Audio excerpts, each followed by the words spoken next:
देखो वो आ गए जिन्हें हम बुला रहे हैं, जिन्हें हम बुला रहे हैं, जिन्हें हम बुला रहे हैं।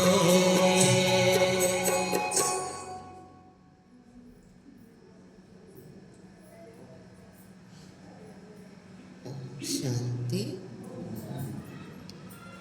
चलिए कुछ पल श्रीमद् भगवत गीता की राह, वाह जिंदगी वाह, उस आधार पर परमात्मा ने हमें जो ध्यान की विधि बतलाई, उस विधि की गहराई में चलते हुए आत्मानुभव करते हैं। सभी अगर ध्यान मुद्रा में बैठ सके तो भी अति उत्तम, या फिर हथेलियों की उंगलियों को, हाथों की उंगलियों को इंटरलॉक करके बैठ सके तो भी अति उत्तम, या जैसा आपको सहज लगे। क्योंकि श्रीमद् भगवत गीता में परमात्मा ने सहज राजयोग की विधि सिखाई। राजयोग अर्थात कर्मेंद्रियों पर राज्य, और आत्मा की जो सूक्ष्म शक्तियां हैं, मन बुद्धि संस्कार, इस पर राज्य।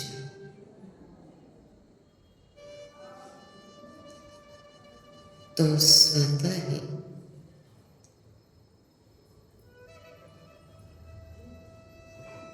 जो ये 9 द्वार वाला शरीर है और कर्मेंद्रियां हैं, इसमें कंट्रोलिंग पावर आ जाती है। एक बिंदु पर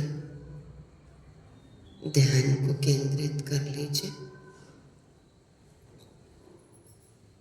आप सभी के सम्मुख एक ज्योति जल रही है, जो एक सिंबल है। वैसे जहाँ भी आप किसी एक बिंदु पर ध्यान को एकाग्र करना चाहें, कर सकते हैं। और मैं जो विचार आपको देती चली जाऊं, उन विचारों के गहराई में आप जाते जाएंगे। आंख बंद करेंगे तो नींद आने की संभावनाएं प्रबल हो जाती है, जबकि हमें ध्यान करना है। और श्रीमद् भगवत गीता में 6वें अध्याय में परमात्मा ने एक बिंदु पर ध्यान को केंद्रित करने के लिए कहा। धीरे धीरे आपको ऐसा महसूस होगा कि जैसे कि कुछ दिखाई नहीं दे रहा है, आंखें खुली है, पर मेरा मन एकाग्र है।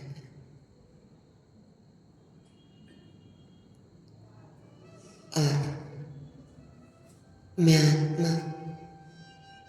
आत्मानुभव की ओर जा रही हूँ। मैं शांत स्वरूप आत्मा,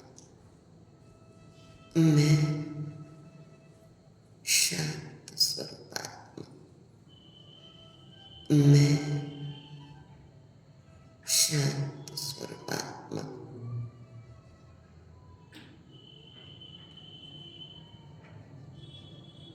भ्रुकुटी के मध्य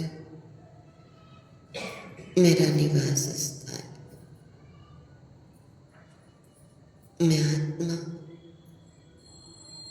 मस्तक के मध्य चमक रही। पिट्यूटरी ग्लैंड और हाइपोथैलेमस के मध्य, और धीरे धीरे मुझ आत्मा की चमक बढ़ती जा रही है।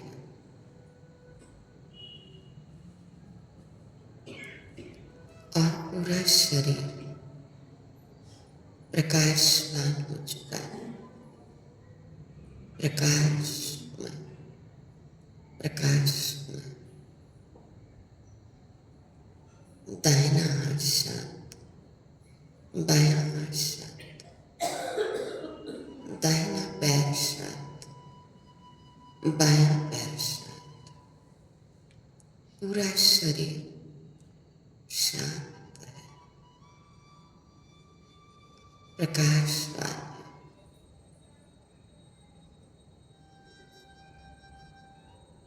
अब अनुभव कीजिए कि प्रकाश में गया धीरे धीरे इस शरीर से अलग हो रही है।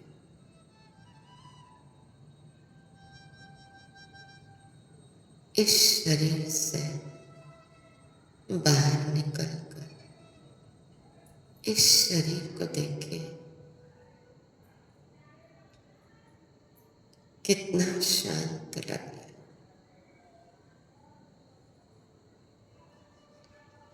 मुखमंडल पर कितना तेज है, असीम शांति है, दिव्य मुस्कान है।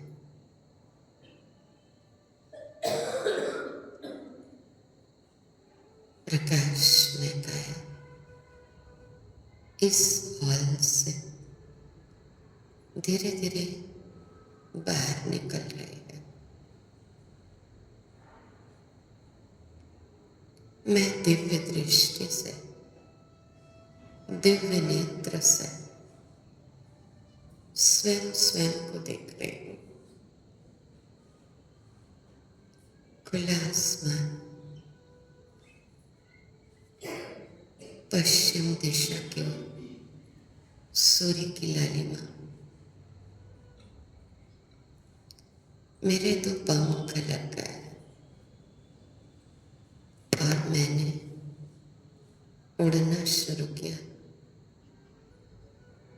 उड़ते उड़ते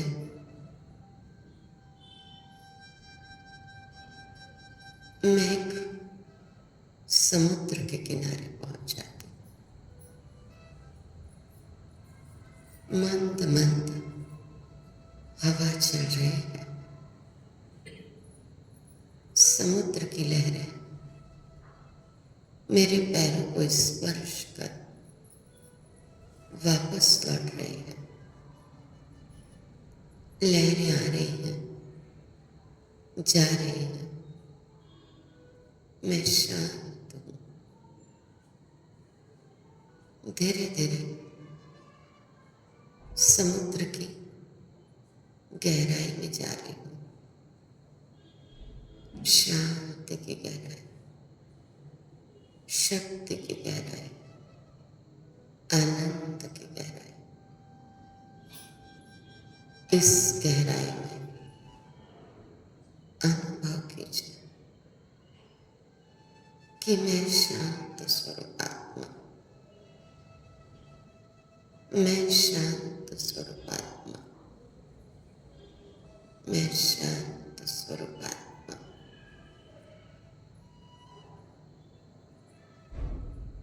धीरे धीरे आप समुद्र से ऊपर आ रहे हैं। गहन शीतलता का अनुभव, पुनः उड़ना शुरू किया।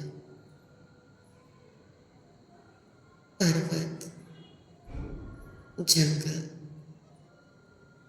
नदी, सबको पार कर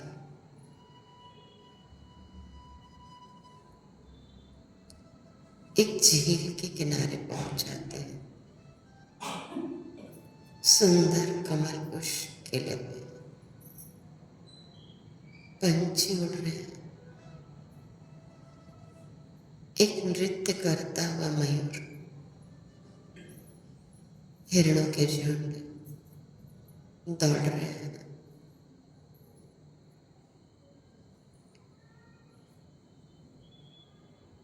खरगोश दौड़ रहे हैं।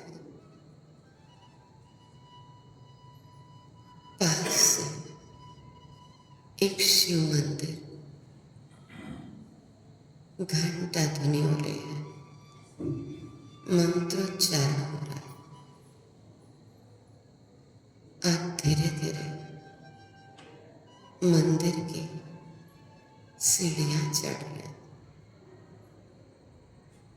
और घंटा ध्वनि करते हुए मंदिर के भीतर प्रवेश कर रहे हैं। शांति से बैठे हैं और प्यार से उस परम शक्ति की ओर, परम ज्योति की ओर देख रहे हैं। कितना प्यार करता है वो आपको। क्या ये सोचकर आपके रोम पुलकित नहीं होते? परमात्मा आप कितने मीठे हैं, कितने प्यारे हैं प्रभु। आज मेरे नैन परमात्मा प्रेम में गीले हो रहे हैं। मुझे क्या पता था सर्वोच्च शक्ति, ये परम पिता परमात्मा ज्योति स्वरूप,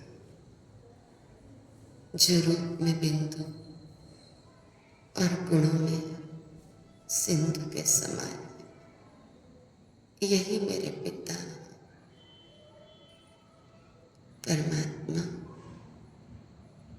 आप कितने मीठे हैं, कितने प्यारे हैं प्रभु। आपने मेरे जीवन को धन्य धन्य बना दिया। मैं आत्मा आपकी ही थी, आपकी ही हूँ और आपकी ही होकर के रहूंगी। आपका हाथ और साथ कभी नहीं छोड़ूंगी भगवान। आप ही मेरे मन के मीत हो, मन के गीत हो। पुनः धीरे धीरे हम मंदिर से बाहर आ रहे हैं और उड़ना शुरू किया। उड़ते उड़ते चंद्र तारागण से पार एक प्रकाश की दुनिया में पहुंच गए। आउट ऑफ द बॉडी का एक्सपीरियंस, प्रकाश में काया हल्केपन का अनुभव कर रही है।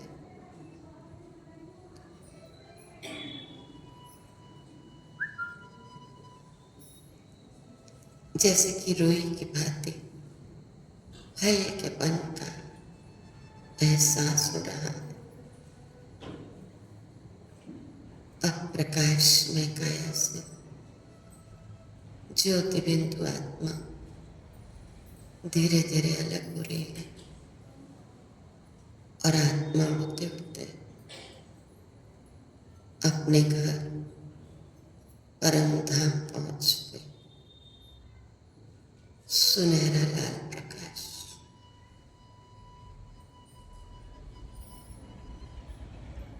मैं शांत स्वरूप आत्मा, परमात्मा जो शांति के सागर है, उनसे शांति की किरणें उतर उतर कर मुझ आत्मा पर पड़ रहे हैं। मैं शांत स्वरूप आत्मा, मैं शांत स्वरूप आत्मा, मैं शांत स्वरूप आत्मा।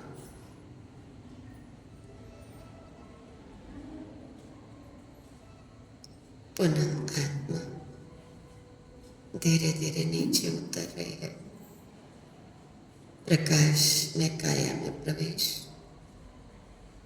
और धीरे धीरे नीचे इसी हॉल में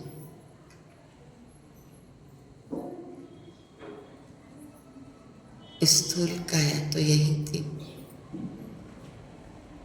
और प्रकाश में काया का स्थूल काया में प्रवेश और मैं रंगमंच पर ज्ञान श्रवण के लिए तैयार हो चुके हैं। ये शांति ज्ञान के चिंतन को और भी गहराई में ले जाएगी। तुम मेरे जीवन के धन हो और प्राण धार हो। तुम मेरे जीवन के धन हो और प्राण धार हो। एक तुम दाता दयालु सबके पालन हार हो।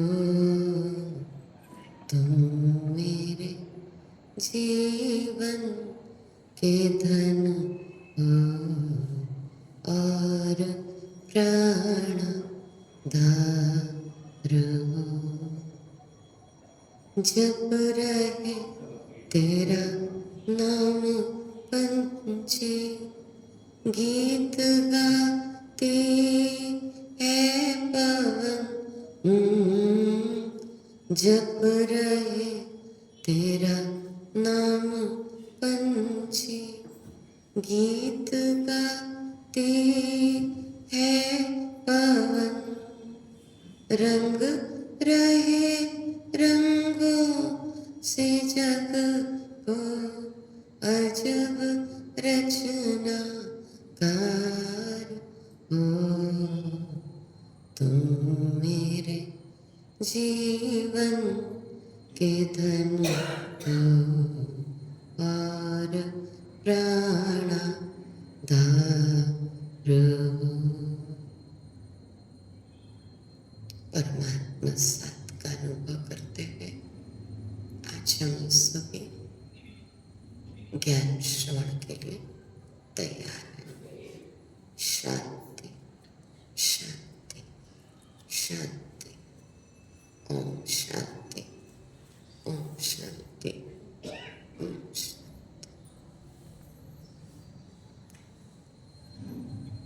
श्रीमद् भगवत गीता की गहराई को समझा। लगभग 6 अध्याय कंप्लीट होने आ रहे हैं। तो 6वें अध्याय में हमने ध्यान की विधि जाना और आज उसी विधि के आधार पर हमने ध्यान किया। जो कि आप कुर्सी में बैठे हैं, मैं इसमें बैठी हूँ, लेकिन मुझे अर्ध पद्मासन में बैठना सहज हो गया, तो मैं अर्ध पद्मासन में बैठी थी और ध्यान मुद्रा की स्थिति थी। तो आप अनुभव करेंगे कि जैसे लगभग लगभग अभी हमने कितने मिनट ध्यान किया होगा, बताइए कोई। कितने देर बैठे थे? जो शुरू से आ गए हैं, समझ में नहीं आया, समय निकल गया। लगभग लगभग हमने 25 मिनट ध्यान किया कमेंट्री के माध्यम से। तो जब हम ध्यान मुद्रा में बैठते हैं, रियल में जैसे जैसे विचार आप सबको मिलते जाते हैं, आत्मा उन अनुभवों में खोती जाती है।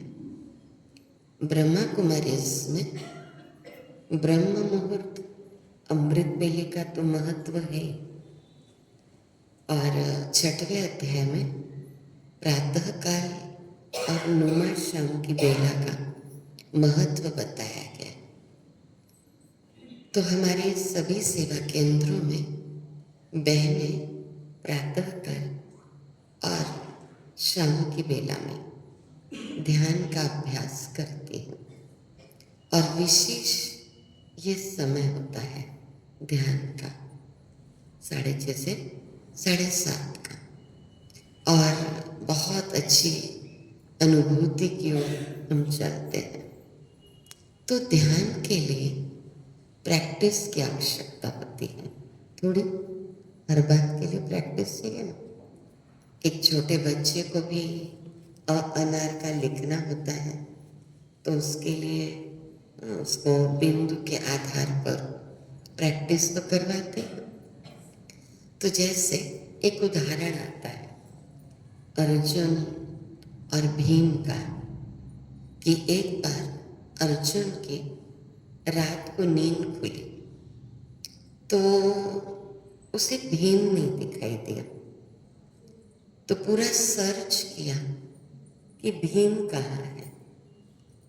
तो बहुत देर ढूंढने के बाद दिखाई दिया कि भीम जो है वो रसोई घर में है। जैसे दीपक जलाया अर्जुन ने, तो देखा कि भीम रसोई घर में है और कुछ खा रहा था। तो अर्जुन ने भीम को कहा कि अरे अर्जुन, भीम अंधेरे में खाते हो, थोड़ा दीपक तो जला देना था। तो भीम ने कहा कि अर्जुन, मुझे दिया जलाने की जरूरत नहीं पड़ती है, ये मेरा रोज का अभ्यास है। तो जब अर्जुन ने सुना कि ये अंधेरे में खा सकता है, तो मैं फिर अंधेरे में तीर भी चला सकता हूँ। और फिर अर्जुन ने अंधेरे में भी तीर चलाने का अभ्यास किया। तो कहते हैं practice makes a man perfect. Practice जरूरी है। तो कई बार ऐसे कहते हैं ना कि जब भगवान भाग्य बांट रहे थे तो सोए हुए थे क्या? ऐसा क्यों कहते हैं? कहते हैं ना, जिन सोया तिन खोया। तो ये बहुत खुशी की बात है ब्रह्मा कुमारी इस परिवार की, कि यहाँ पर प्रातः काल की बेला को 3:30 से या 4 बजे से 5 बजे तक ध्यान करती हैं बहनें, और जो घर में रहते हैं वो घर में करते हैं, और फिर स्नान वगैरह करके क्लास करने के लिए सेवा केंद्र में आते हैं। और यहाँ का तो टाइम है बहुत अच्छा, 6:30 से 7:30, 7:45 तक का रोज पॉजिटिव थिंकिंग की क्लास यानी मुरली सुनाई जाती है। काट की मुरली नहीं, कौन सी मुरली? ज्ञान की मुरली सुनाई जाती है। तो कई बार देखो, कलम हाथ में रहती है, नींद आती रहती है, तो कुछ ऐसी रेखा बन जाती है ना, बैठे बैठे सो रहे हैं तो लकीर नीचे चली जाती है। तो भाग्य पलटते हमने देखा है। तो भाग्य की कलम परमात्मा ने हम सबके हाथ में दे दी है। आप श्रेष्ठ कर्म के आधार पर अपने भाग्य को श्रेष्ठ बना सकते हैं। लेकिन पूरी गीता में परमात्मा ने श्रेष्ठ कर्म करने की प्रेरणा दी। संकल्प भी श्रेष्ठ, बोल भी श्रेष्ठ और कर्म भी श्रेष्ठ। कई बार लोग कहते हैं कि दीदी सामने वाला इतना बुरा व्यवहार करता है, हम उनके साथ कैसे अच्छे से रहें, संभव ही नहीं है ना, ऐसे कहते हैं। लेकिन फिर भी जब कंट्रोलिंग पावर और रूलिंग पावर आत्मा के भीतर आ जाती है तो सबसे पहले है ना, संकल्प में उसे लगता है नहीं, सामने वाला जो कर रहा है, मुझे क्या करना है, मुझे अपना बेस्ट देना है, उनके प्रभाव में आकर मुझे गलत नहीं करना है। तो भगवान ने समझा दिया कि सभी योगियों में जिनका मन सदैव मेरे में लगा रहता है और अगाध श्रद्धा के साथ जो मेरी भक्ति में, मेरे प्यार में लीन रहते हैं, मैं उन्हें सर्वश्रेष्ठ मानता हूँ। आज हम 7वें अध्याय की शुरुआत कर रहे हैं। तो 7वें अध्याय का सार भगवान अपने परम ज्ञान और प्रकृति के तत्वों के बारे में बताते हैं। आपका ध्यान बस इधर बिठाने वाले बिठाते रहे, आप उनकी तरफ मत देखो, यही मेडिटेशन है, यही ध्यान है। तो भगवान अपने परम ज्ञान और प्रकृति के तत्वों के बारे में बताते हैं। वे समझाते हैं कि वे पूरी सृष्टि के मूल हैं, बीज हैं और उनमें ही सब कुछ समाया हुआ है। तो देखिए, ध्यान की विधि 6वें अध्याय में भगवान ने समझा दी। अब आपसे मैं एक प्रश्न करती हूँ कि क्या आप अपना मोबाइल साल भर में एक ही बार चार्ज करते हैं क्या, कि रोज चार्ज करते हैं? कब करते हैं? ज्यादातर कब करते हैं? सवेरे करते हैं। क्यों सवेरे क्यों करते हैं? दिन भर चलता रहेगा। आपको कम्युनिकेशन किसके साथ करना है, बातचीत किसके साथ करनी है? दूसरों के साथ, दूसरों के साथ। अगर दिन भर कोई मैसेज नहीं आया ना, व्हाट्सएप मैसेज, बार बार चेक करते हैं कहीं मोबाइल खराब तो नहीं हो गया। ट्रेन में भी अगर टावर नहीं मिलता रहता, बड़े परेशान हो जाते हैं, कब आएगा, है ना सिग्नल, कितने अधीन हो गए हैं हम। तो जिस प्रकार मोबाइल को रोज चार्ज करते हैं, वैसे ही स्वयं को भी रोज चार्ज करना है। और इसके लिए प्रातः काल की बेला बहुत अच्छी। कल हमने थोड़ा सा स्लीप मैनेजमेंट के बारे में बताया, क्योंकि 6वें अध्याय में परमात्मा ने नींद के सर्कल के बारे में बताया है। आज हमारी नींद अव्यवस्थित है। 10 बजे तक कम से कम सो जाए तो 4 बजे उठ जाए, लेकिन 11 बजे, 12 बजे, 1 बजे तक सो रहे हैं। और अब चाहेंगे 4 बजे उठना तो पॉसिबल नहीं हो पाता है। तो देखिए, 4 से लेके 7 बजे तक, 7:30 बजे तक आपको कोई डिस्टर्ब करने वाला नहीं है, न ही किसी के फ़ोन कॉल्स आने वाले हैं, न ही पेपर वाला आएगा, न ही दूध वाला आएगा। थोड़ा बाद में शुरू होता है सब कुछ। तो उसी समय अपनी बैटरी को हमको चार्ज करना है। क्योंकि ये प्रातः काल की बेला वरदानी बेला होती है। भगवान वरदान बांटते हैं, भाग्य बांटते हैं।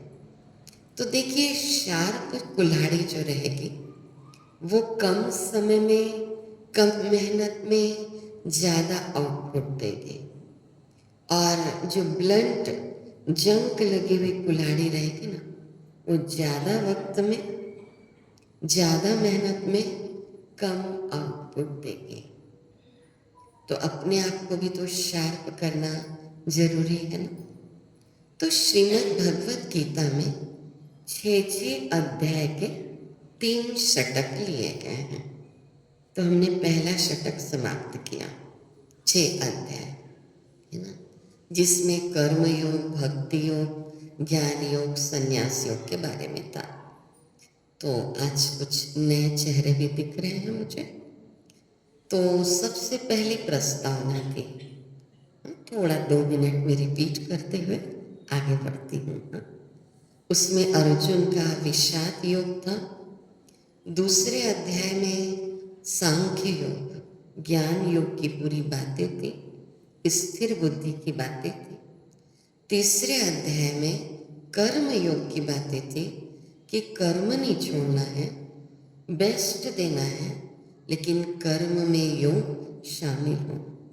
चौथे अध्याय में ज्ञान, कर्म, संन्यास योग की बात थी। ज्ञान सहित कर्म हो और योग लगा हुआ हो परमात्मा के साथ। और 5वें अध्याय में कर्म संन्यास योग की बात थी, और 6वें अध्याय में ध्यान योग की बात थी। तो ये 6 है ना अध्याय हमने लिए। आज हम दूसरा षटक प्रारंभ कर रहे हैं। दूसरे षटक में पूरे 6 अध्याय में भक्ति योग की बातें ज़्यादा रहेंगी। भक्ति यानी भावना। अब आपको परिचय मिल गया है परमात्मा का, आत्मा का भी परिचय मिला, परमात्मा का भी परिचय मिला। थोड़ा रिपीट करते हैं। हम सब कौन है? आत्मा। आत्मा इस शरीर में कहाँ रहती? भ्रुकुटी में। आत्मा का घर कौन सा है? परम धाम, शांति धाम। आत्मा के 7 गुण: सुख, शांति, आनंद, प्रेम, पवित्रता, ज्ञान और शक्ति। आत्मा के पिता ज्योति स्वरूप है, वो भी परम धाम के रहवासी हैं।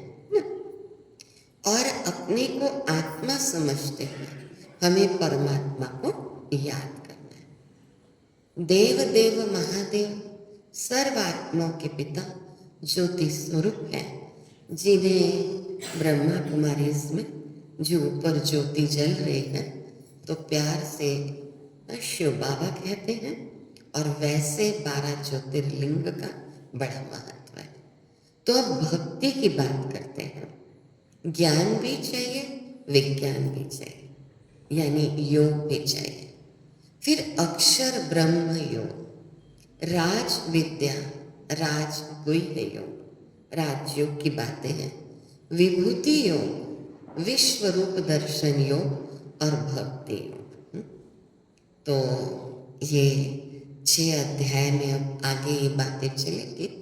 और जो तीसरा षटक रहेगा फिर 13वें अध्याय से क्षेत्र क्षेत्रज्ञ विभाग योग। मैंने आपको बता दिया था कि जिसने दूसरा अध्याय बहुत अच्छे से सुना, क्योंकि दूसरा अध्याय मुख्य है, फिर बाकी के अध्याय उसका थोड़ा विस्तार है, और फिर 18वां अध्याय सार रूप में आ जाएगा। गुणात्रय विभाग योग, यानी हमारे अंदर गुण कैसे होने चाहिए। पुरुषोत्तम योग, ये योग सर्वश्रेष्ठ योग है, क्योंकि आत्मा का परमात्मा के साथ योग है। देवासुर संपद विभाग योग, रोज की दिनचर्या में हमारे जीवन में कभी आसुरी प्रवृत्ति विजय प्राप्त करती है तो कभी दैवी प्रवृत्ति। आज हमको लगता है नहीं, मैं ना आज सबसे मीठा बोलूँगी, मीठा बोलती भी रहती हूँ। अचानक कुछ ऐसी घटना घटित होगी जो हम क्रोध के आवेग में आ जाएंगे, तो उस समय कौन जीत गया? असुर जीत गया, आसुरी प्रवृत्ति जीत गई। कहते हैं ना, देवताओं और असुरों के बीच में सागर मंथन हुआ, तो सबसे पहले क्या निकला? विष निकला। और जब विष निकला तो कहते हैं कि देवताएं बेहोश होने लगे, तो उन्होंने शिव को याद किया और शिव ने वो विष पी लिया। लास्ट में क्या निकला? अमृत निकला। और उस अमृत को देवताओं को पिलाया गया, तो देवता क्या हो गए? अमर हो गए। ऐसा गायन आता है। तो वास्तव में ये रोज की दिनचर्या की बात है कि हमारी रोज की दिनचर्या में कभी आसुरी प्रवृत्ति विजय प्राप्त करती है, तो कभी दैवी प्रवृत्ति विजय प्राप्त कर लेती है। फिर है श्रद्धात्रय विभाग योग। परमात्मा को याद करने के लिए भी श्रद्धा चाहिए। और फिर है संन्यास योग। कल भी बता दिया था कि विकारों का संन्यास है, बुराइयों का संन्यास है, वस्त्रों का संन्यास इसके बाद नहीं है। तो इसमें प्रथम श्लोक जो है, भगवान उवाच, भगवान कहते हैं, मय्या सप्तमनः पार्थ योगम युञ्जन मदाश्रय असंशयम समग्रम मां यथा ज्ञास्यसि तच्छृणु। अर्थात भगवान ने कहा, हे अर्जुन, अब ये सुनो कि भक्ति योग के अभ्यास द्वारा और मेरी शरण ग्रहण कर जब तुम मन को मेरे में लगा देते हो और संदेह मुक्त हो जाते हो, तो तुम मुझे पूर्णतया जान लेते हो। श्रीमद् भगवत गीता जो सर्वशास्त्र में शिरोमणि है, उसको गहराई से अध्ययन करने के बाद ऐसा अनुभव होता है कि कुछ भी अब जानने की आवश्यकता रह ही नहीं है। हर बार जहाँ जहाँ जाती हूँ और जब श्रीमद् भगवत गीता सुनाती हूँ, तो लगता है कि हर बार मुझे कुछ नया मिल रहा है। मुझे, आपको नहीं पता, लेकिन मुझे कुछ नया मिलता जाता है और मैं इसमें डूबती चली जाती हूँ। तो भगवान ने कह दिया कि मनुष्यानां सहस्रेषु कश्चित् यतते सिद्धये यततामपि सिद्धानां कश्चिन् मां वेत्ति तत्वतः। अर्थात हजारों में से कोई एक मनुष्य सिद्धि के लिए प्रयत्न करता है और सिद्धि प्राप्त करने वालों में से कोई एक बिरला मुझे जान पाता है। ये श्रीमद् भगवद गीता के 7वें अध्याय के 3 श्लोक में बात आती है कि कोटों में कोई और कोई में भी कोई मुझे जान पाता है। और मुझ साधारण तन में आए हुए परमात्मा को लोग गालियां देते हैं। कलयुग के अंत में जब परमात्मा का अवतरण होता है, आजकल लोग चमत्कार को नमस्कार करते हैं। जहाँ कोई सिद्धि दिखाई देगी, है ना, वहाँ पर एक बहुत भीड़ रहेगी। तो कई लोग हमसे आकर के कहते हैं कि दीदी, घर में पुत्र रत्न नहीं है, पुत्र रत्न हो जाएगा क्या? आप आशीर्वाद दे दीजिए, कोई अंगूठी पहना दीजिए, कोई भभूत दे दीजिए। तो हम कहते हैं, यहाँ हम ये सब चमत्कार नहीं करते। यहाँ सबसे बड़ा चमत्कार है पॉजिटिव थॉट, जिसके माध्यम से हमारी विल पावर डेवलप होती है और परमात्मा को जान लेना, पहचान लेना, अनुभव कर लेना, इससे बड़ा चमत्कार और क्या हो सकता है। तो परमात्मा ने कहा कि मत परतरम नान्यत किंचिदस्ति धनंजय मयि सर्वमिदं प्रोतम सूत्रे मणिगणा इव। अर्थात हे अर्जुन, मुझसे श्रेष्ठ कोई नहीं है, सब मुझ में उसी प्रकार से आश्रित है जिस प्रकार से धागे में गुथे हुए मोती। हम सब आत्माएं हैं, ज्योति स्वरूप ही है, और परमात्मा भी ज्योति स्वरूप ही है, लेकिन वो परम आत्मा है।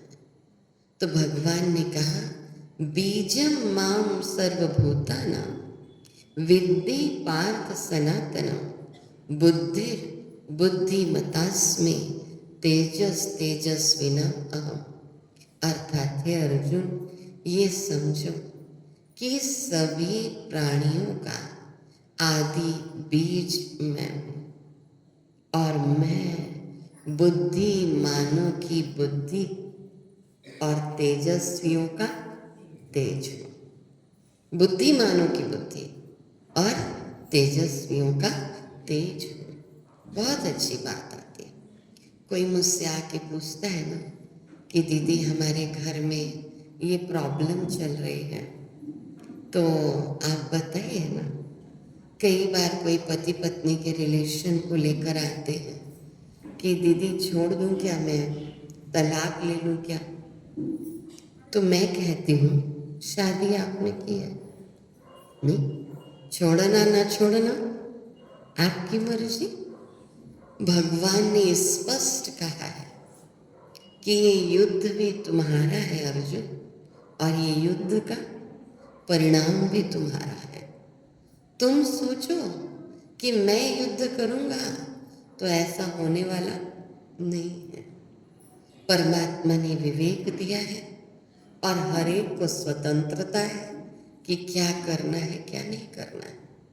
फिर भी मैं परमात्मा की याद में बैठती हूँ, और वो जितनी बातें बताते हैं तो मैं कहती हूँ थोड़ा ये भी चेक कर लो कि इसमें आपका कहाँ दोष है, आपने कहाँ पर गलती की है। और अगर आपने गलती की है तो क्षमा मांग लीजिए, संबंध सुधर सकते हैं। लेकिन आप ही नहीं चाहोगे तो संबंध सुधरने की कोई बात नहीं है, कोई गुंजाइश नहीं है। और अगर सामने वाला रखना ही नहीं चाहता तो फिर उससे दूर हो जाना ठीक है, वो निर्णय तो आपको ही लेना पड़ेगा। लेकिन ब्रह्मा कुमारियाँ किसी का भी घर तोड़ने के निमित्त नहीं बनती। हम जितना अधिक जोड़ना चाहते हैं ना, जोड़ने का प्रयास करते हैं, लेकिन कुछ आत्मा के हिसाब किताब हैं जो संबंध सुधर नहीं पाते। तो अपने आप को संभाल करके फिर कोई कोई व्यक्ति किनारा कर लेता है। आज कहाँ जाओगे संसार को छोड़कर, रहना तो संसार में ही है। तो क्यों ना ऐसी विधि सीख ले कि कोई भी परिस्थिति हमारे जीवन में आए तो हम स्वयं को संभाल पाए। तो कौन कौन भगवान को याद करते हैं? तो भगवान ने कहा कि चतुर्विद्या भजन्ते मां जना सुकृतनो अर्जुन आर्तो जिज्ञासुर अथार्थी ज्ञानी च भरतर्षभ। अर्थात जो बहुत पीड़ित है ना, वो भी मुझे याद करते हैं, जिनको बहुत तकलीफ होती है। लेकिन याद रखें, मुझे ये कविता बड़े अंदर तक चली गई थी कि लहरों से डरकर नौका पार नहीं होती, कोशिश करने वालों की कभी हार नहीं होती। नन्ही चींटी जब दाना लेकर चढ़ती है, चढ़ती दीवारों पर 100 बार फिसलती है। मन का विश्वास रगों में साहस भरता है, चढ़कर गिरना गिरकर चढ़ना नहीं अखरता है। आखिर उसकी मेहनत बेकार नहीं होती, कोशिश करने वालों की कभी हार नहीं होती। डुबकियाँ सिंधु में गोताखोर लगाता है, जा जाकर खाली हाथ लौट आता है। मिलते नहीं सहज ही मोती गहरे पानी में, बढ़ता दुगना उत्साह इसी हैरानी में। मुट्ठी उसकी खाली हर बार नहीं होती, कोशिश करने वालों की कभी हार नहीं होती। याद रखिएगा, असफलता एक चुनौती है। असफलता एक चुनौती है, इसे स्वीकार करो। कहाँ कमी रह गई है देखो और सुधार करो। जब तक ना सफल हो नींद चैन को त्यागो तुम, संघर्षों का मैदान छोड़कर मत भागो तुम। कुछ किए बिना ही जय जयकार नहीं होती, कोशिश करने वालों की कभी हार नहीं होती। तो भगवान ने कहा कि मुझे 4 प्रकार के लोग याद करते हैं, मेरी भक्ति करते हैं। एक तो जो आर्त है, पीड़ित है, वो याद करते हैं। दूसरा जो ज्ञान की जिज्ञासा रखते हैं, वो भी जिज्ञासु हैं, वो भी मुझे याद करते हैं। कुछ लोग संसार के स्वामित्व की अभिलाषा रखते हैं, ये मिल जाए, अच्छी नौकरी लग जाए, अच्छा मकान मिल जाए, पुत्र रत्न हो जाए, शादी हो जाए, है ना, तो बहुत अच्छी नौकरी लगे। इसके लिए भी प्रभु को याद करते हैं कि ये प्राप्ति हो जाएगी तो भगवान को नारियल चढ़ाएंगे, पेड़ा चढ़ाएंगे या तीर्थ यात्रा करेंगे। तो क्या ऐसे नारियल नहीं चढ़ेगा? अगर नौकरी नहीं लगी तो, मकान नहीं बना तो चढ़ेगा? नारियल चढ़ाओगे। नारियल नारियल ही क्यों चढ़ाते हैं? बाहर से बड़ा हार्ड है, भीतर से सॉफ्ट है। बहुत दिनों तक घर में रखा रहता है नारियल ना।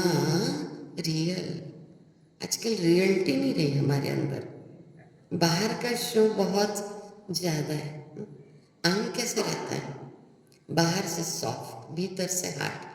आम को ज़्यादा दिन घर में नहीं रखेंगे, अरे ये देखो पक रहा है ना, खा लो जल्दी से। नारियल बहुत दिनों तक पड़ा रहेगा, है ना? तो भगवान के आगे भी जा कर के नारियल चढ़ाते हैं, हाँ? तो अपने अहंकार को चढ़ाना है, परमात्मा के आगे अपने कड़े रूप को, अहंकार को अर्पित कर देना है। तो कुछ संसार की अभिलाषा भी होती है और कुछ जो परमात्मा ज्ञान में लीन रहते हैं, प्यार में, वो भी याद करते हैं। भगवान ने कह दिया कि ये जो 4 प्रकार के लोग हैं, एक है पीड़ित, दूसरा जिज्ञासा रखने वाले, तीसरा संसार की अभिलाषा रखने वाले अर्थार्थी, और चौथे हैं दिल से परमात्मा को प्यार करने वाले। तो भगवान ने कहा मैं ऐसे ज्ञानियों को श्रेष्ठ मानता हूँ जो ज्ञान युक्त होकर मेरी आराधना करते हैं, ज्ञान सहित भक्ति करते हैं और दृढ़ता पूर्वक मेरे परम भाव में, मेरे परम स्वरूप में स्थित होकर समर्पित हो जाते हैं मुझ में। मैं उन्हें बहुत प्रिय हूँ और वो भी मुझे बहुत प्रिय हैं। कितनी खुशी होती है ना इन महावाक्यों को सुनकर कि वो मुझे बहुत प्रिय हैं और मैं भी उन्हें बहुत प्रिय हूँ। देखिए, भक्ति में भी विवेक से ज़्यादा भावना का महत्व होता है।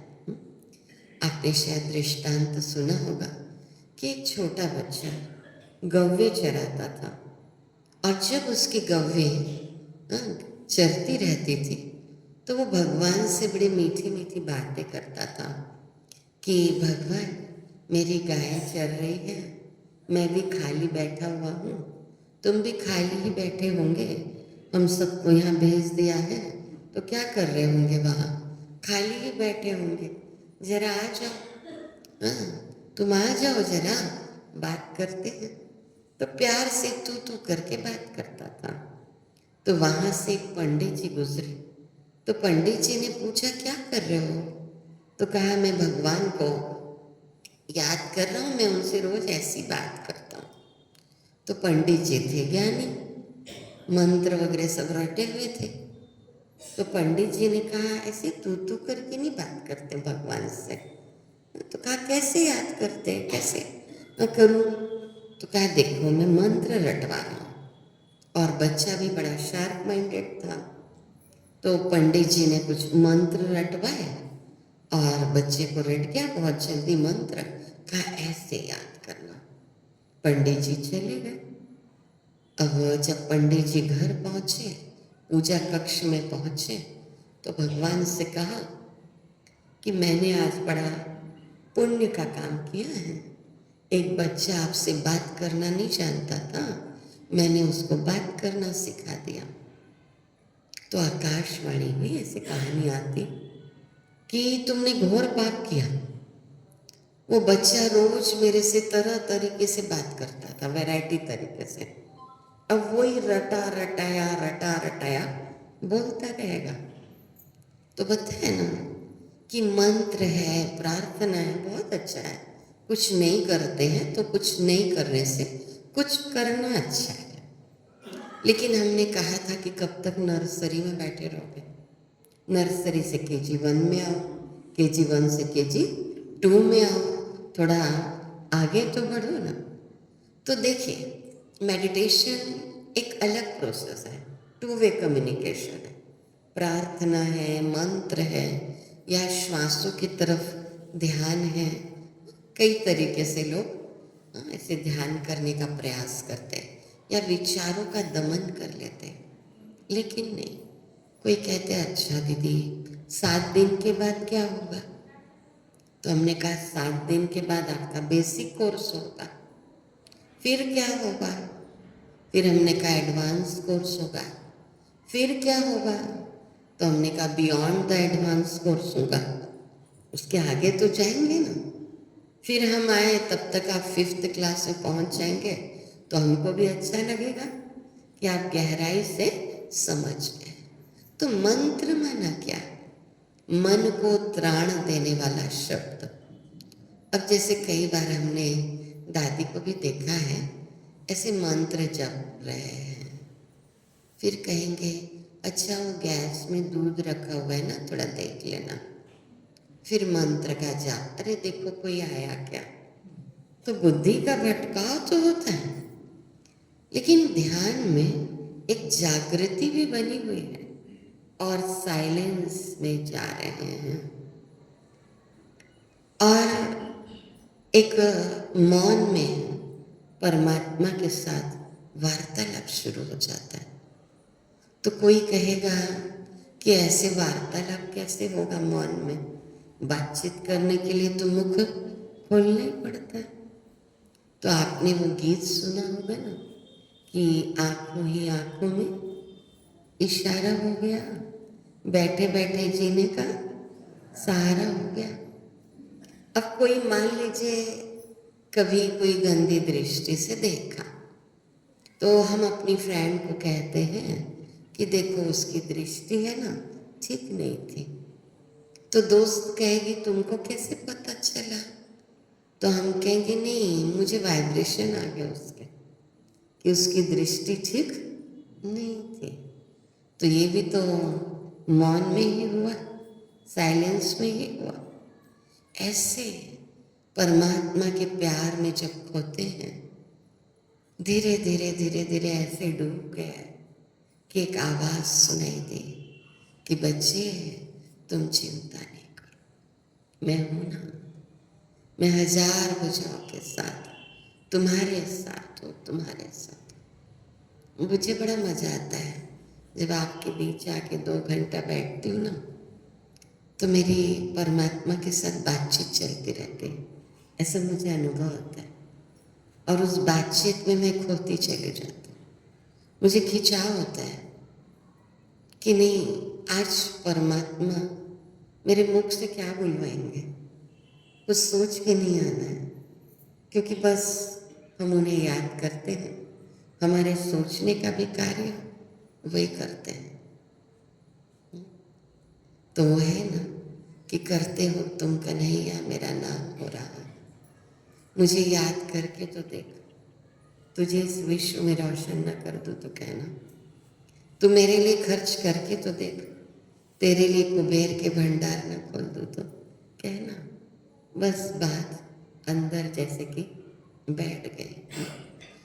तो भगवान ने कहा, अव्यक्तम व्यक्तिमापन्नम मन्यन्ते माम अबुद्धय परम भावम अजानन्तो मम अव्ययम अनुत्तमम।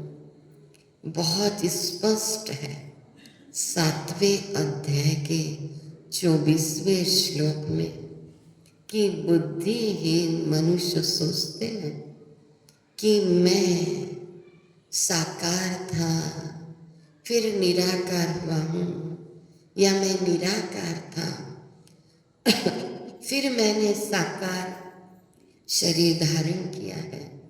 वो मेरे अविनाशी सर्वोत्तम दिव्य स्वरूप की प्रकृति को नहीं पहचान सकते। स्पष्ट है 24वें श्लोक में कि मैं ज्योति स्वरूप हूँ, ज्योति स्वरूप। उस ज्योति स्वरूप को समझना बहुत जरूरी है। 25वें श्लोक में कह दिया, नाहं प्रकाश सर्वस्य योग माया समावृत मूढ़ोयम नाभि जानाति लोको माम अजम अव्ययम। मैं सभी के लिए प्रकट नहीं हूँ, मैं सभी के लिए प्रकट नहीं हूँ, क्योंकि सब मेरी शक्ति, अंतरंग शक्ति योग माया द्वारा आच्छादित रहते हैं। मैं, मेरा, पदार्थ, देह के संबंध बस इसमें आच्छादित है। भले भक्ति मार्ग में जाके मंदिर में कहते जरूर हैं, तन मन धन सब तेरा, कुछ नहीं मेरा, लेकिन अंदर में क्या रहता है? तन मन धन सब मेरा, कुछ नहीं तेरा। एक ऐसा जीवन हो जाए ना, सब तेरा है प्रभु। शायद कभी कभी 60 वर्ष के बाद ये बात किसी को समझ में आती है, किसी को 60 वर्ष के बाद भी नहीं आती। मैं नहीं जानती, मुझे तो बड़ा वैराग्य बचपन से ही आने लगा, ये सब क्या है। और बस शुरुआत है। आत्मा तो युवा और वृद्ध होती नहीं, शरीर होता है। खोज चल रही होगी और खोज रुकी, यात्रा चल पड़ी कि वो प्रभु मिल गया है मुझे। और जब नैन गीले होते हैं प्रभु के प्यार में, तो कहते हैं ना, भगवान ने कुंती से पूछा था कि कुंती, तुम्हें हर जन्म में क्या चाहिए? तो कुंती ने कहा था कि मुझे हर जन्म में दुख देना, क्योंकि दुख के क्षणों में आपकी याद बहुत आती है, बहुत। कोई कहता है ना कि दीदी बहुत धोखा मिला है अपने संबंधों से, कईयों ने हमारे विश्वास को बहुत तोड़ा है। तो मैं कहती हूँ, आ जाओ प्रभु की शरण में, आ जाओ। प्रभु आपको गोद में बिठा लेंगे। एक व्यक्ति स्वप्न देख रहा था, तो उसे अनुभव हुआ कि समुद्र का किनारा है, और जब उसके सुख के क्षण है तो 2 जोड़ी पैरों के निशान, और जब उसके दुख के क्षण है तो 1 जोड़ी पैर का निशान। उसे अनुभव हुआ दूसरी जोड़ी प्रभु की है। तो उसने प्रभु से कहा कि भगवान, जैसे सुख के क्षणों में सब साथ देते हैं, आपने भी साथ निभाया, और जब मेरे दुख के क्षण आए तो आपने भी साथ छोड़ दिया।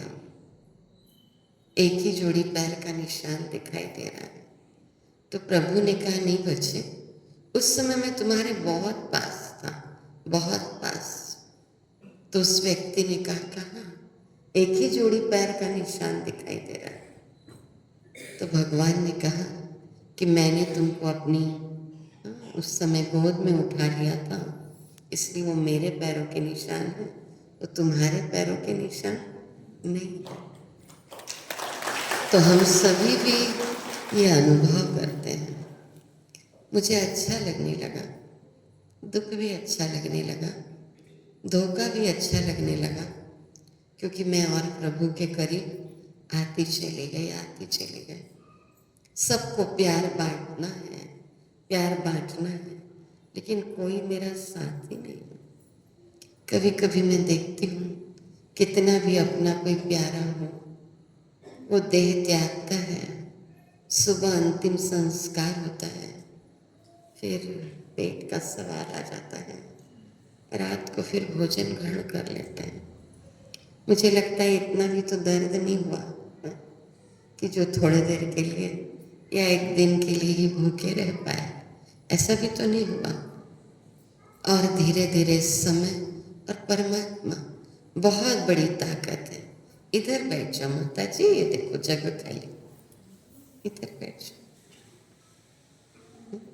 तो थोड़े देर का भी विश्राम नहीं हो पाता है। हाँ, याद आती होगी निश्चित रूप से, लेकिन फिर संसार में हम रम जाते हैं, और स्वाभाविक भी है, स्वाभाविक भी है। तो क्यों न शुरू से ही परम शक्ति को प्रेम कर लिया जाए, संसार में जिए, लेकिन एक ध्रुव तारे की तरह चमके। बचपन में कहानी सुनती थी कि ध्रुव को अपने पिता का प्यार नहीं मिला और उसने तपस्या की और परमात्मा की गोद प्राप्त हो गई। तो मैं सोचती थी कि मैं भी ऐसी तपस्या करूँगी और मुझे प्रभु की गोद मिलेगी। और सच हुआ मेरे साथ ऐसा कि उस प्रभु ने मुझे ध्रुव तारे की तरह ही प्यार किया, चमकाया क्या, वो खुद उसको प्यार करते हैं तो पता भी नहीं चलता कि कब लोग हमें जानने लगते हैं, लेकिन उसकी कोई आशा नहीं है, कोई उम्मीदें नहीं है, कोई नाम चाहिए, पद चाहिए, प्रतिष्ठा चाहिए, नहीं। इससे भी क्या हो गया, ऊपर उठ जाओ, ये मन की श्रेष्ठ स्थिति। तो भगवान ने कहा मैं सभी के लिए प्रकट नहीं हूँ, क्योंकि सब मेरी अंतरंग योग शक्ति माया शक्ति से आच्छादित रहते हैं। इसलिए मूर्ख, भगवान ने उनको मूर्ख कहा है। मूर्ख और अज्ञानी लोग ये नहीं जानते कि मैं अजन्मा हूँ, मैं अविनाशी हूँ। ये 25वें श्लोक में कहा, पढ़ लीजिएगा। नाहं प्रकाशः सर्वस्य योग माया समावृतः मूढ़ोऽयं नाभिजानाति लोको माम अजम अव्ययम। तो मूर्ख और अज्ञानी मुझे नहीं पहचान पाते हैं कि मैं अजन्मा हूँ, मैं अविनाशी हूँ। तो अजन्मा शिव ही है, सदा शिव। और इस श्लोक को भी गहराई में ले जाइए, आगे आएगा ये श्लोक। ज्योतिषाम पितज ज्योतिस्तम स परमुच्यते ज्ञानम ज्ञेयम ज्ञान गम्यम हृदि सर्वस्व विशिष्टता। तो देखिए, मोबाइल ने भी हमें 3 बातें सिखलाती हैं कि जो हमें अच्छा लगे उसे सहेज लें, अर्थात सेव कर लें, जिससे दूसरे खुश हों उसे बांटें, अर्थात फॉरवर्ड करें, और जो किसी को अच्छी न लगे उसे हटा दें, अर्थात डिलीट कर दें। अगर ये हम अपने जीवन में उतार लेंगे तो सुखी रहेंगे। ठीक है। तो जब लगे कि हम हार गए हैं, जब लगे कि हम हार गए हैं, बस उसी पर सोच लो कि एक बार और कोशिश करते हैं, देखना आप जीत जाएंगे, जीत जाएंगे। तो हम किसी सफल व्यक्ति को जब देखते हैं ना, तो केवल उसकी सफलता को देखते हैं, इसे पाने की कोशिश में वो कितनी बार असफल हुआ है ये हम नहीं जानते हैं। जबकि असफलता का सामना किए बिना कोई भी व्यक्ति सफलता को प्राप्त नहीं कर सकता। तो भगवान ने यहाँ पर 7वां अध्याय समाप्त किया। 8वें अध्याय की ओर चलते हैं। इस अध्याय में ब्रह्म, आध्यात्म, कर्म, अधिदेव और अभिभूत, अधियज्ञ, इसकी बातें की गई हैं। और भगवान बताते हैं कि मृत्यु के समय में जिसने बहुत काल का अभ्यास किया है, अंत समय में भी जब उसे प्रभु की याद आती है तो वो प्रभु के पास ही पहुंचता है। कहते हैं ना कि गंगा का तट हो और गंगा जब मुख में हो तब प्राण तन से निकले। कौन सा गंगा का तट, कौन सा गंगा का जल? अब लोग तो गंगा नदी के किनारे जो रहते हैं तो गंगा से रोज स्नान करते होंगे, गंगा के तट के किनारे ही रहते हैं।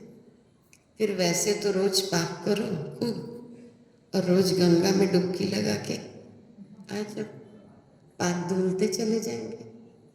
असली है ज्ञान गंगा। इस ज्ञान गंगा में डुबकी लगानी है। गंगा का तट हो। आज ये तट कितना प्यारा लग रहा है, भले थोड़ा सा शांति के स्थान पर है ना तो और अच्छा है। कितना दूर होगा, है ना? आप सब आधे 1 किलोमीटर 2 किलोमीटर के दायरे में होंगे सभी, तो सेवा केंद्र तक पहुंचना कोई मुश्किल नहीं है। आज भक्ति में तीर्थ यात्रा करने जाते हैं। अभी हमारे बिलासपुर में विधायक हमारे राजकिशोर नगर क्षेत्र के, है ना, तो वो सबको पैदल लेके रतनपुर तक गए 25 किलोमीटर। तो कितना मान बढ़ गया। आपको ये नहीं कह रहे यहाँ आना तो पैदल आना। गाड़ी होगी 2 व्हीलर किसी के पास, किसी के पास 4 व्हीलर होगी, किसी के पास आजकल तो साइकिल कम चलाते हैं, किसी के पास न बाइक होगी, किसी के पास साइकिल होगी, किसी का वॉकिंग डिस्टेंस भी होगा। और अगर 1-1.5 किलोमीटर वॉकिंग कर ली तो शरीर भी क्या रहेगा, स्वस्थ रहेगा। तो एक पंथ 2 काज हो जाएंगे। ज्ञान गंगा में स्नान भी कर लेंगे, साथ साथ शरीर भी स्वस्थ हो जाएगा। तो ये याद रखें कि दुनिया को अक्सर वे लोग बदल डालते हैं जिसे दुनिया कुछ बदलने लायक ही नहीं समझती, और वो लोग बदल देते हैं दुनिया को। तो अब अर्जुन का यहाँ प्रश्न है कि भगवान मुझे समझाइए, किम तद ब्रह्म, किम अध्यात्म, किम कर्म पुरुषोत्तम, अधिभूतम च किम प्रोक्तम, अधिदेवम किम उच्यते।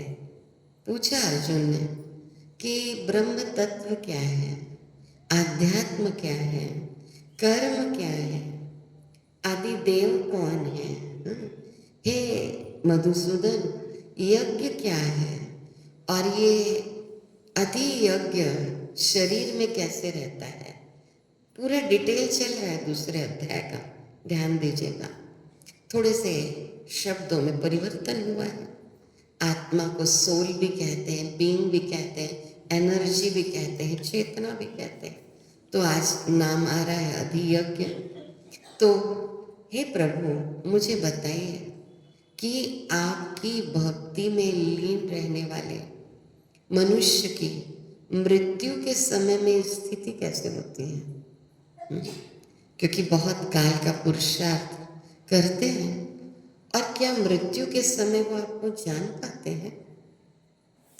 अब देखिए, जब मृत्यु निकट आती है ना तो एक अलग ही स्थिति हो जाती है। ऐसे तो खूब अभिमान करो पद प्रतिष्ठा धन दौलत का, लेकिन कभी शरीर को एक कोई छोटी सी भी प्रॉब्लम आई, छोटी सी पथरी ही हो गई, कुछ प्रॉब्लम आ गई, वैराग्य की स्थिति, खट 1 सेकंड में आत्मा कभी कभी शरीर का त्याग कर देती, किसी से नहीं पूछती।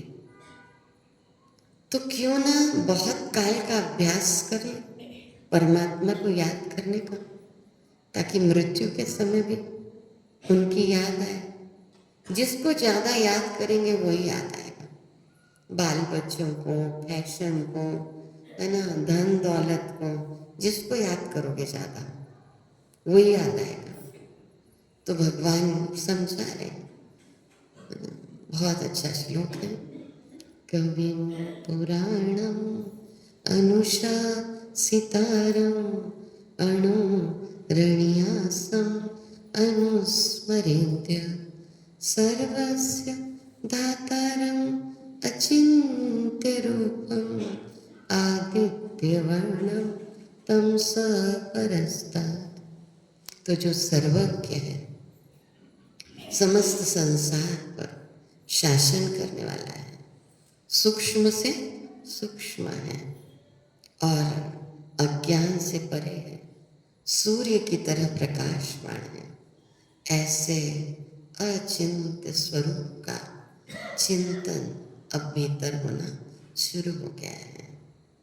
भगवान बहुत अच्छे से समझा रहे हैं कि ब्रह्मा का दिन और ब्रह्मा की रात।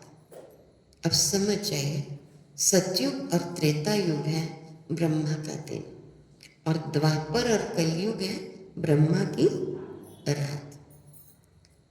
सतयुग त्रेता ब्रह्मा का दिन, यानी वहाँ सभी आत्माएं एक जागृत अवस्था में आत्म स्वरूप में स्थित रहते हैं।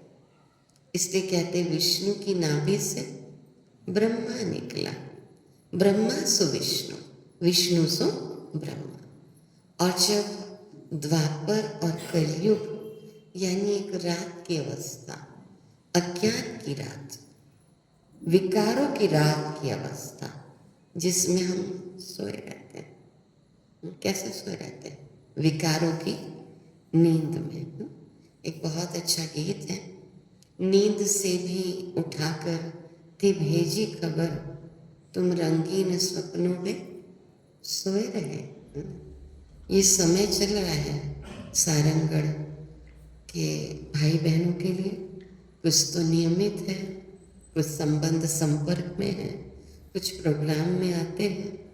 लेकिन एक बार अगर इस बहन का आना यहाँ आपको अच्छा लगा होगा तो दक्षिणा स्वरूप ये जरूर देना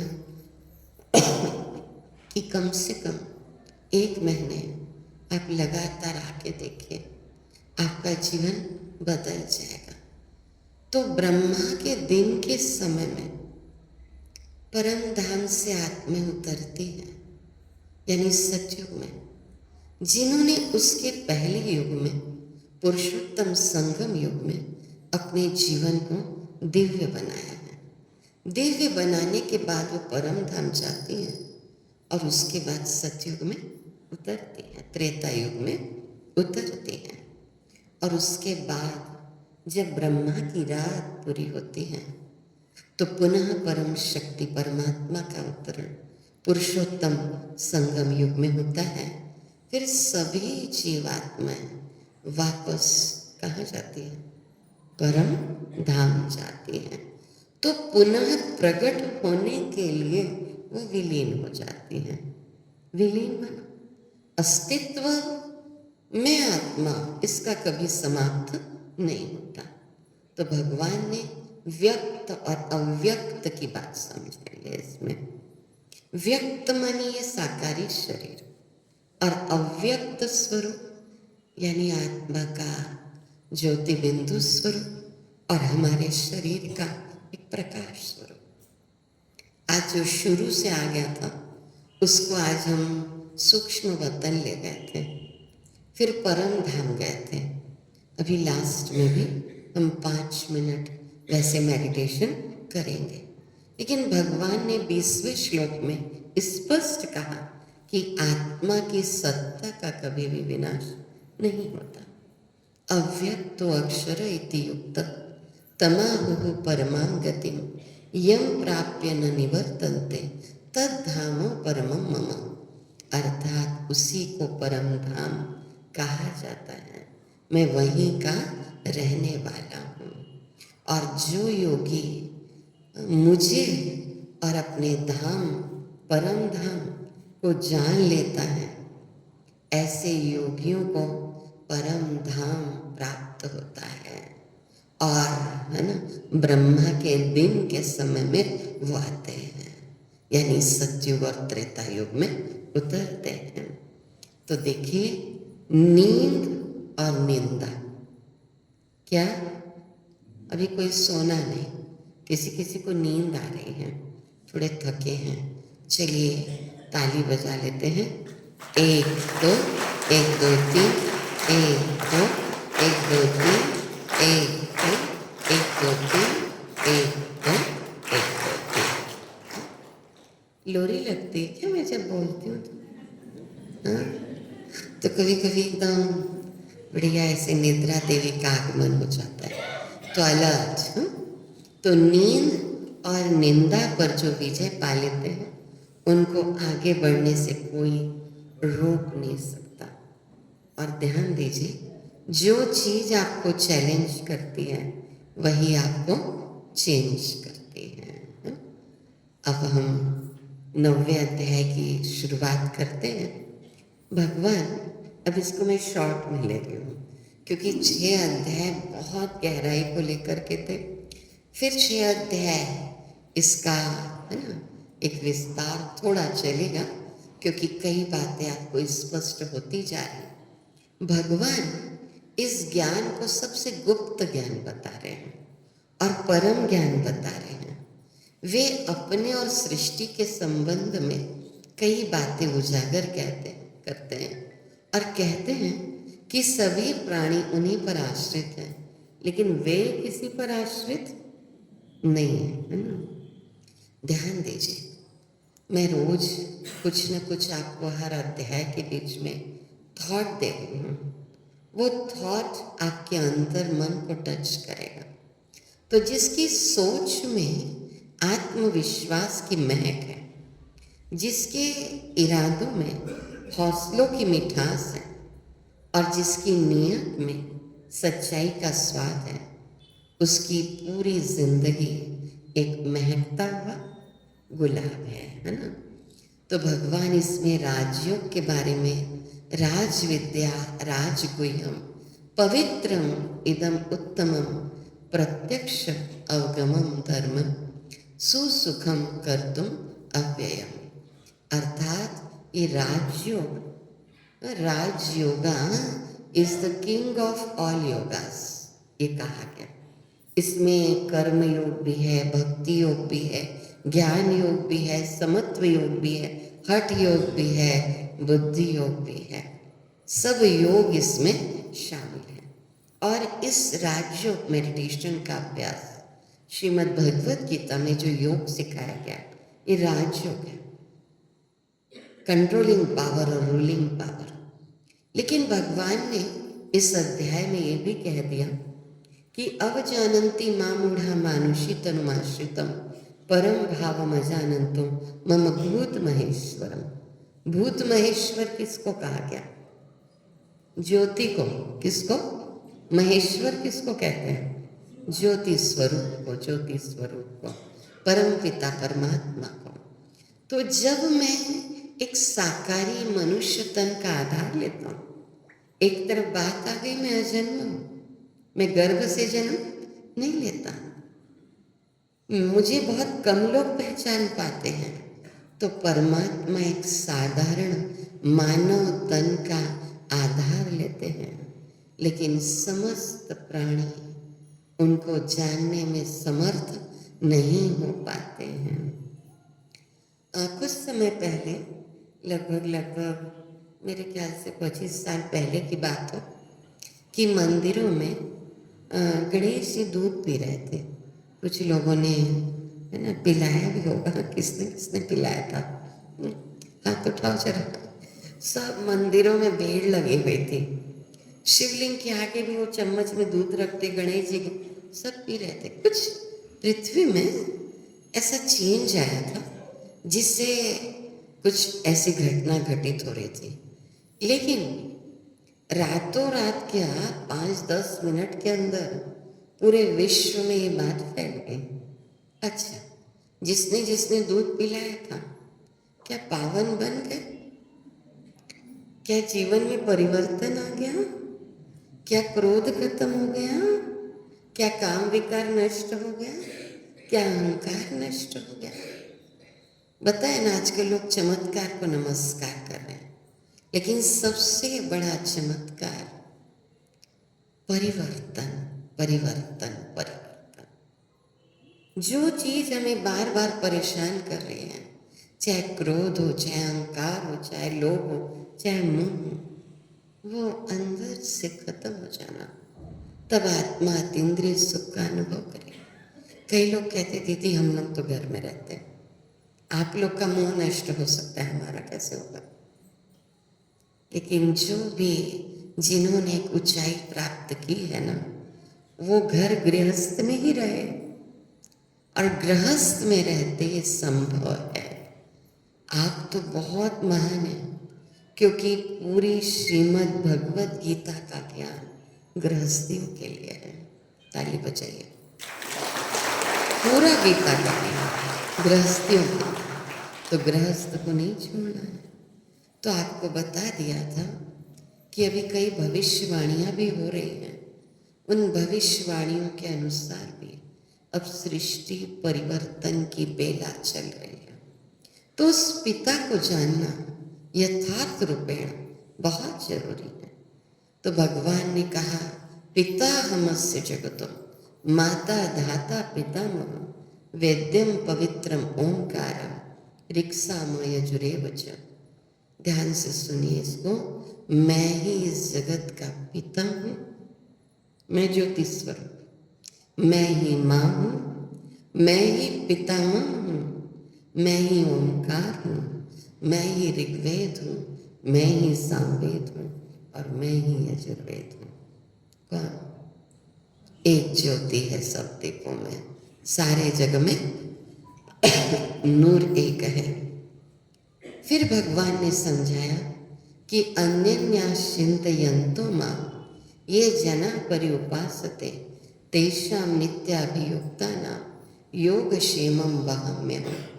अर्थात जो अनन्य भक्ति भाव से ज्ञान स्वरूप में स्थित होकर मेरी उपासना करते हैं, तो वो मेरी प्राप्ति कर लेते हैं, और उनकी रक्षा की जिम्मेवारी भी, उनके जीवन यापन की जिम्मेवारी भी मैं लेता हूँ। कितनी बड़ी बात भगवान ने कही। जो मेरे में लीन रहते हैं, मुझे याद करते हैं, लेकिन कर्म की प्रेरणा है, श्रेष्ठ कर्म की।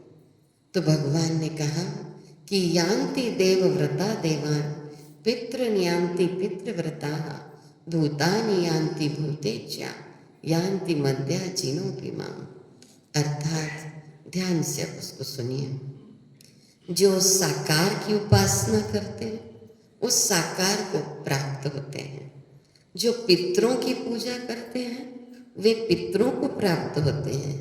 जो भूत प्रेतों को याद करते हैं वो भूत प्रेतों को प्राप्त करते हैं। परंतु जो मुझे यथार्थ रीति जानकर मुझे याद करते हैं वो मुझे प्राप्त करते हैं। तो कहाँ आना है आपको? भूतों को याद करना है, पितरों को याद करना है, साकार को याद करना है, कि ज्योति को याद करना है। स्पष्ट है गीता में, तो फिर बुद्धि में भटकाओ क्यों? फिर से सुन लो। यान्ति देवव्रता देवान पितृन यान्ति पितृव्रता भूतानि यान्ति भूतेज्या यान्ति मध्या जिनोऽपि माम्। तो इसीलिए मुझ ईश्वर को याद करो, लेकिन मेरे आगे कोई भक्ति भाव से पत्रम पुष्पम फलम तोयम जो भी अर्पित करते हैं मैं उसे प्रसन्नतापूर्वक स्वीकार कर लेता हूँ।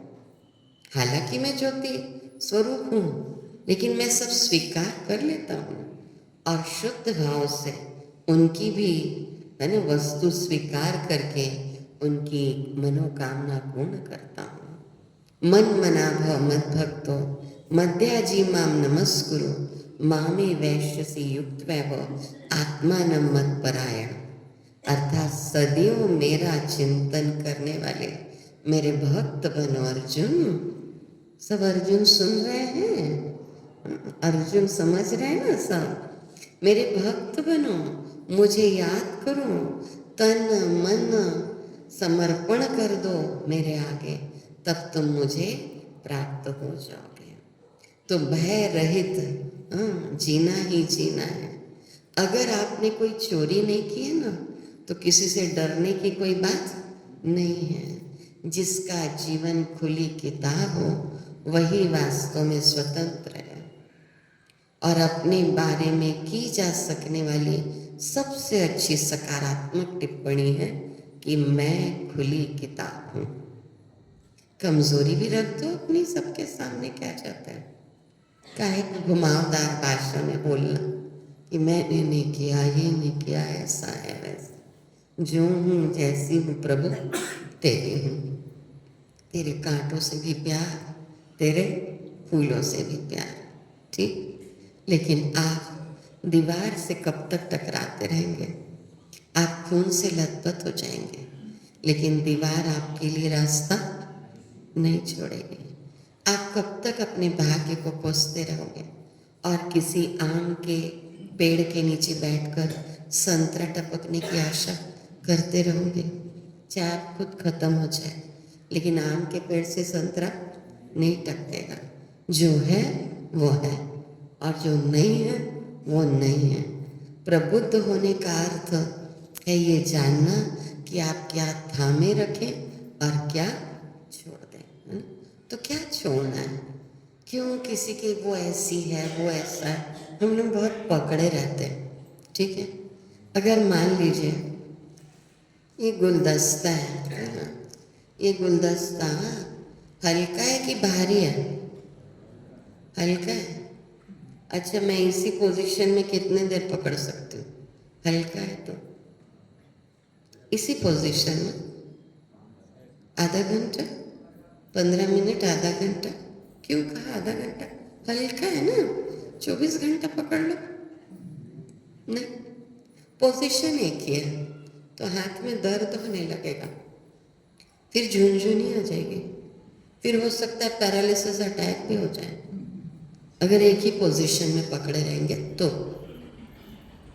तो ऐसे हम किसी की बात को ना पकड़े रहते हैं और क्या कहते हैं कि मैं ना जिंदगी भर उसको माफ़ नहीं कर सकती, माफ़ नहीं कर सकता। फिर एक लाइन और कहते हैं मैं मरते दम तक उसको माफ़ नहीं कर सकती। आप मर जाएंगे, आत्मा शरीर से निकल गई, मैं मरते दम तक उसको माफ़ नहीं कर सकती। पकड़े रहो, परेशान कौन हो रहा है? पकड़ने वाला। छोड़ दो ना, वो मजे में अपना जीवन जी रहा है, जी रही है, खुश है, हंस रहे हैं, और आप पकड़े हुए हो, तो परेशानी तो आपको होती है ना। तो इसीलिए जो पकड़े रहना है वो पकड़ो, और जो छोड़ना है छोड़ दो। इस प्रकार भगवान ने 9वां अध्याय भी समाप्त किया। 10वें अध्याय की ओर आ रहे हैं।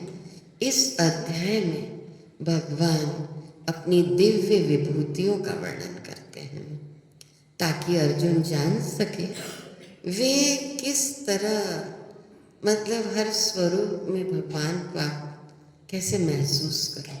हमने भी शुरू दिन वो भजन गाया ना, ईश्वर अपने साथ है तो डरने की क्या बात है, सदा सफलता साथ हमारे हाथ में उसके हाथ है।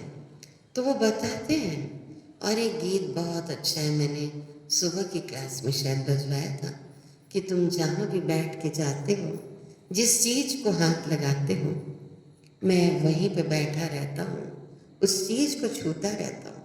तुम कैसी मोहब्बत करते हो, मैं कैसी मोहब्बत करता हूँ, है ना। तो परमात्मा का प्यार, जैसे मैं यहाँ आई सारंगढ़ में, तो मुझे यहाँ सेवा केंद्र में एक एक ईंट में प्रभु के प्यार के दर्शन होने लगे ना, कि कितना सुंदर भवन आप सबकी मेहनत से, मोहब्बत से, है ना। हमारी कंचन बहन के प्रभु प्यार में ये भवन बना, और कोई कल्पना भी नहीं कर सकता कि सारंगढ़ में ऐसा प्रभु पसंद भवन होगा, जो प्रभु को पसंद हो, जो तुमको हो पसंद हो, वही बात करेंगे। तो हर स्वरूप में उसके प्यार का अनुभव करो। है तो वो परम धाम के रहने वाले, लेकिन अगर हम अनुभव करते हैं कि नहीं, ये भी आत्मा, ये भी आत्मा, ये भी आत्मा, मैं किसी आत्मा को दुख देती हूँ तो मुझे दुख होता है, और ईश्वर भी नाराज होते हैं, तो वो उनकी रचना है, मुझे उनको भी तकलीफ नहीं देना है ना। मन की सोच अगर पवित्र है ना, तो आपको संसार सुंदर दिखाई देता है। ये ध्यान रखना कि घर के अंदर जी भर कर रो लेना, पर दरवाजे है ना हमेशा हंस कर खोलना। क्यों? रियलिटी ऑफ लाइफ, लोगों को जब पता चलेगा ना कि आप अंदर से टूट चुके हो, तो वो आपको लूट लेंगे। इसलिए हमेशा मुस्कुराते रहो। मुस्कुराओ जरा, हाँ मुस्कुराओ। मुस्कुराते हुए आप बहुत अच्छे लगते हो। सब मुस्कुराओ।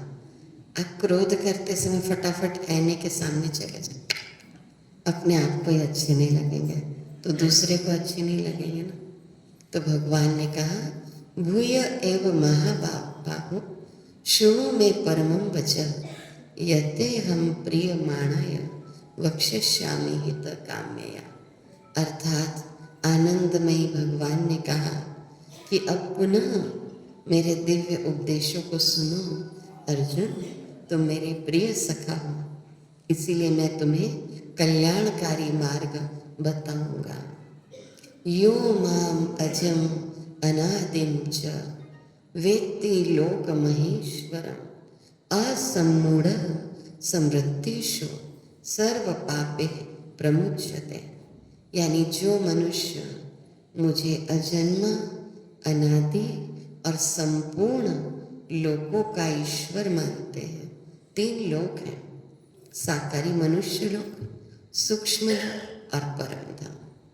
इसीलिए परमात्मा शिव को त्रिलोकी नाथ कहा जाता है, और परमात्मा शिव भूतकाल, वर्तमान काल और भविष्य काल का ज्ञान देते हैं। तो त्रिलोकी नाथ, त्रिकालदर्शी उन्हें कहा गया, तीनों कालों का ज्ञान देते हैं। तो जो मनुष्य मुझे जान लेते हैं, अजन्मे ईश्वर को जान लेते हैं, ज्योति स्वरूप को जान लेते हैं, वो मनुष्य है ना, सब पापों से मुक्त होने लगते हैं। तो अर्जुन कहते हैं, परम ब्रह्म परम धाम पवित्रम परमं भवान पुरुषम शाश्वतम दिव्यम आदि देवम अजम विभुम। अर्थात अर्जुन ने कहा, अब 10वें अध्याय तक पहुँचते पहुँचते अर्जुन को समझ में आ रहा है, तो भगवान से कह रहे हैं, आप ही परम धाम के निवासी हो, आप ही परम पवित्र हो, आप ही दिव्य हो। इसी में है 10वें श्लोक के 10वें अध्याय के 12वें श्लोक में, आप ही देवों के देव महादेव हो और अजन्य हो। अब भगवान से अर्जुन पूछ रहे हैं, कथम विद्यामहं योगिन त्वां सदा परिचिन्तयन् केषु केषु च भावेषु चिन्तयोऽसि भगवन् मया। अर्थात हे प्रभु, अब मुझे ये बता दो कि मैं किन किन भावों से आपको याद कर सकता हूँ, आपका स्मरण कर सकता हूँ। अथवा बहुत नेतेन किम ज्ञातेन तेवार्जुन विष्टभ्य अहम इदम कृतस्तनम एकांशेन स्थितो जगत। अर्थात हे अर्जुन, अब एक ज्ञान की पराकाष्ठा में तुम पहुंच चुके हो। केवल इतना समझ लो कि मैं अजन्मा हूँ, परम धाम का रहने वाला हूँ, एक ओंकार हूँ। भगवान ने समझा दिया। तो सभी अध्यायों में अब भगवान बार बार अर्जुन को पक्का करा रहे कि मैं कौन हूँ। तो ध्यान दे कि गलती कबूल करने में अब आप ईश्वर के करीब आ रहे हैं, जान रहे हैं प्रभु को, स्वयं के स्वस्वरूप को जान रहे हैं। तो अब अपना समर्पण कर दो। गलती कबूल करने में और गुनाह छोड़ने में कभी देरी मत करना। गलती कबूल करने में और गुनाह छोड़ने में कभी देरी नहीं करना, क्योंकि सफ़र जितना लंबा होगा वापसी उतनी मुश्किल होगी। यदि कोई तुम्हें नज़रअंदाज कर दे तो बुरा मत मानना। ये लाइन मुझे बहुत अच्छी लगती है, क्योंकि लोग अक्सर हैसियत से बाहर महंगी चीज़ को नज़रअंदाज ही कर देते हैं, है ना। तो ये हो सकता है कि कोई आपको कहे कि अरे अच्छा ब्रह्मा कुमारी में जा रहे हो, देखना घर डूब जाएगा। तो सोचते ऐसे कैसे बोलते हैं। फिर क्या कहते हैं, नहीं हमने सुना है। किससे सुना है भाई, घर टूट जाता है। अच्छा, कभी भी सुनी सुनाई बात पर विश्वास नहीं करना। सोक्रेटिस के पास एक व्यक्ति गया था, तो उसने कहा कि सोक्रेटिस मैं तुम्हें कुछ ऐसी बात बताने जा रहा हूँ। तो सोक्रेटिस ने कहा कि वो सत्य है। तो कहा नहीं मुझे नहीं पता कि वो सत्य है कि नहीं, मुझे मत सुनाओ फिर। अच्छा नहीं सुनो तो सही। अच्छा उसको सुनने से मेरा कुछ फायदा होगा क्या? सोक्रेटिस ने कहा नहीं, फायदा तो बिल्कुल भी नहीं होगा। तो फिर सुनने से क्या फायदा? हमने सुना है। अरे देख लो आप, कई बार देखी हुई बात भी सत्य नहीं होती। सच्चाई है ये। मान लीजिए मैं अपने सगे भाई के साथ ही बैठ के टू व्हीलर में जा रही हूँ और कहीं स्पीड ब्रेकर आता है, तो मैं अपने सगे भाई को पकड़ लेती हूँ कि कहीं गिर न जाऊँ।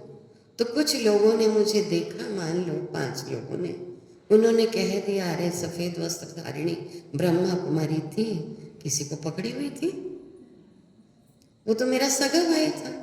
तो कई बार देखी हुई बात भी सत्य नहीं होती है।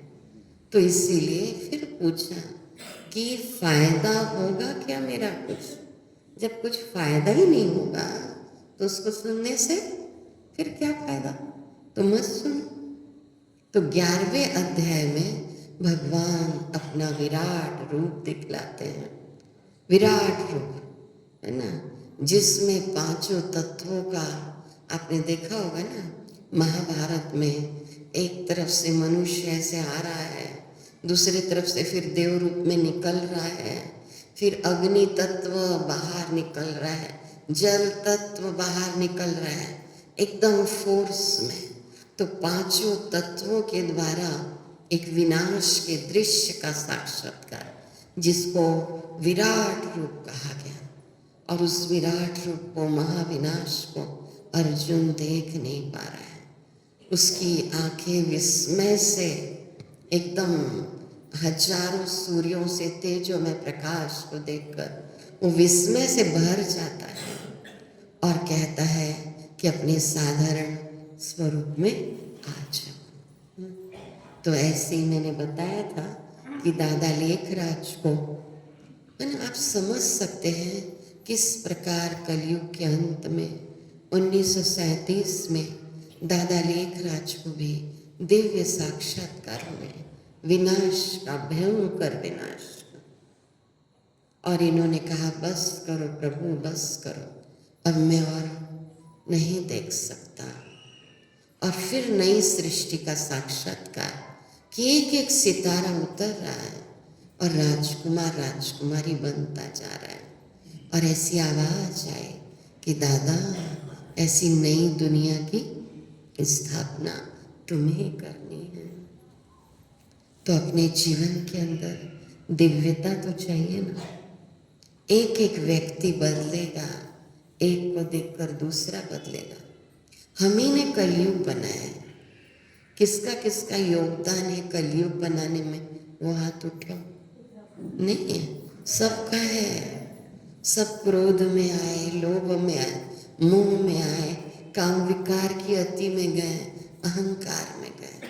तो जब हम सब ने मिलकर कलयुग बनाया है, तो क्या हम सब मिलकर सतयुग नहीं बना सकते? लोग अक्सर मुझसे पूछते हैं कि जगह जगह आपकी निंदा बहुत हो रही है, और मेरा एक ही जवाब होता है कि निंदा उसी की होती है जो जिंदा है। निंदा उसी की होती है जो जिंदा है। तारीफ तो हमेशा मरे हुए की ही होती है। बस अच्छे काम करते रहिए, लोग तारीफ करें या निंदा। अब अर्जुन का प्रश्न आ रहा है, मद अनुग्रहाय परम गुह्यम आध्यात्म संगीतम यतः त्वयोक्तम वचस्तेन मोहोयम विगतो मम।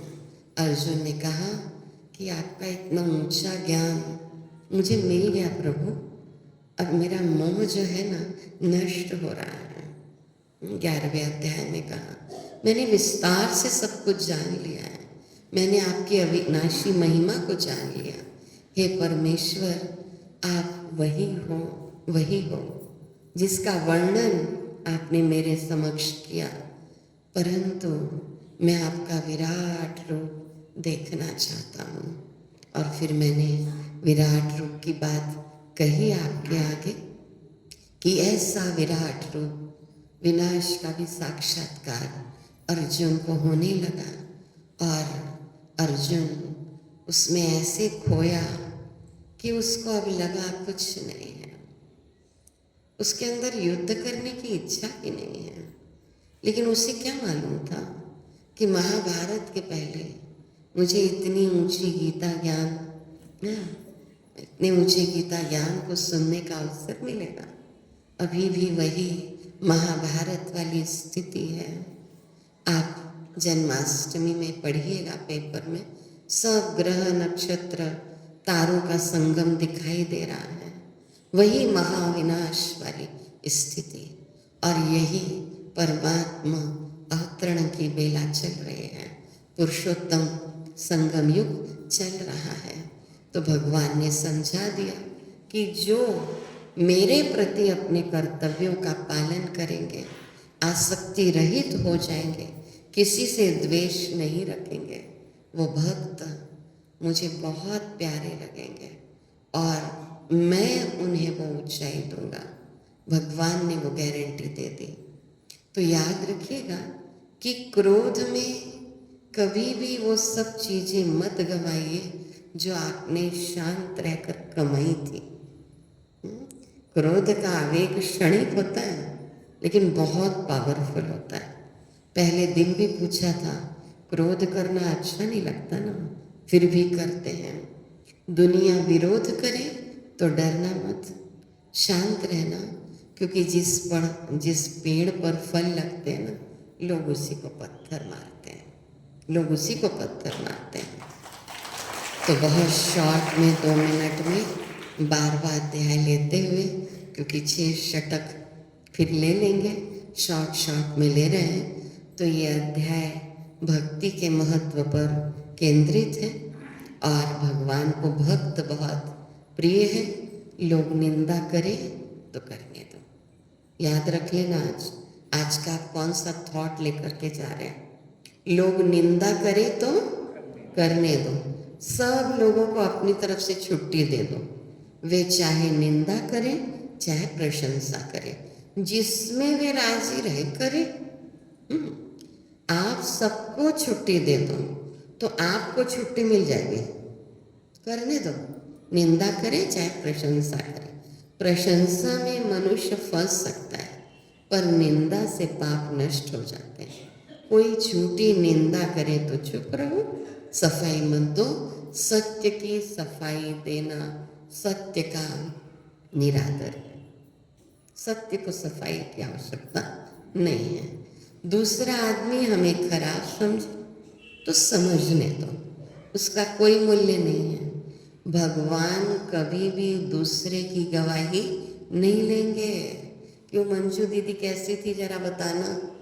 आपको नहीं पूछने वाले हैं, मैं जानती हूँ मेरे कर्म, वो जानता है मैंने जो सबके साथ अच्छा व्यवहार किया वही दुआओं के रूप में है। दूसरा आदमी अच्छा कहे तो आप अच्छे हो जाओगे, ऐसा कभी नहीं। आप बुरे हैं तो बुरे ही रहोगे, अगर आप अच्छे हैं तो अच्छे ही रहोगे। भले ही पूरी दुनिया बुरा कहे, लोग निंदा करें तो मन में आनंद मनो। क्या करो? आनंद मनो, है ना। तो इस प्रकार 12वें अध्याय में अर्जुन का प्रश्न है, एवं सतत युक्ताये भक्ता त्वां पर्युपासते ये चाप्य अक्षरम अव्यक्तम तेषां के योग विद्यमान।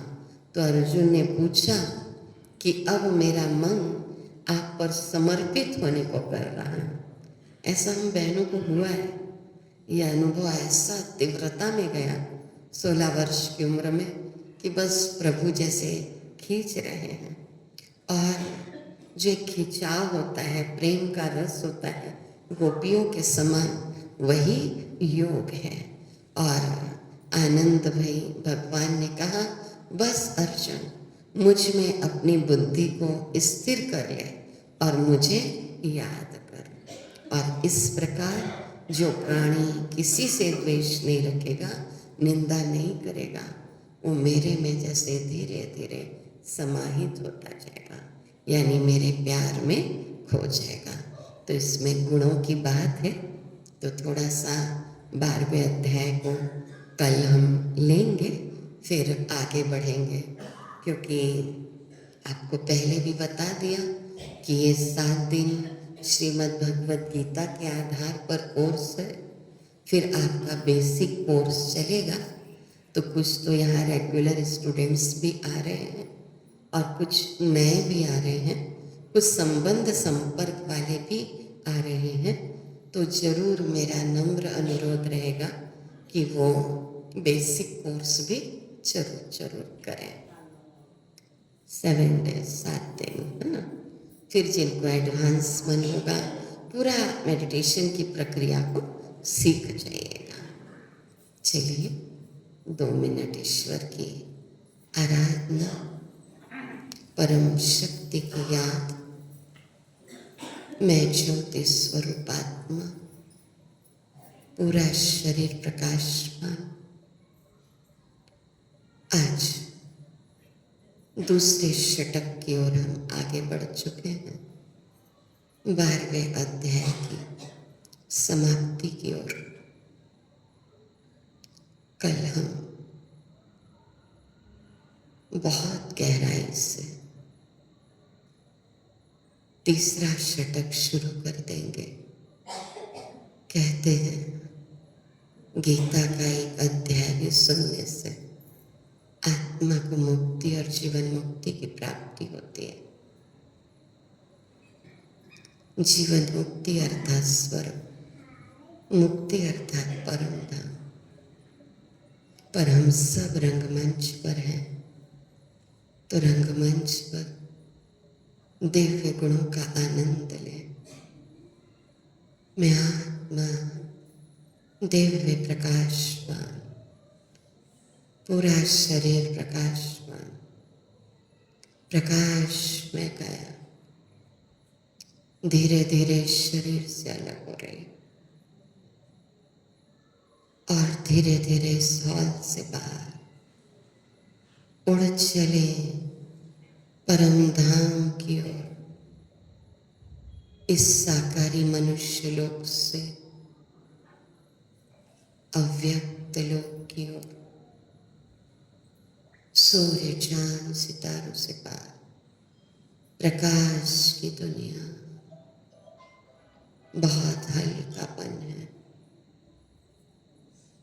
और फिर प्रकाश में काया से ज्योति बिंदु आत्मा उड़ चली परम धाम की ओर, जुगनू के समान देखे और उड़ते उड़ते पहुंच गए अपने घर परम धाम। यही मेरे प्यारे पिता ज्योति स्वरूप शिव बाबा रहते हैं, जो रूप में बिंदु है और गुणों में सिंधु के समान है। उनसे शांति की किरणें मुझ पर पड़ रही हैं। मैं शांत स्वरूप, मैं शांत स्वरूप, मैं शांत स्वरूप, शांति शांति शांति। ओम शांति, ओम शांति, ओम शांति।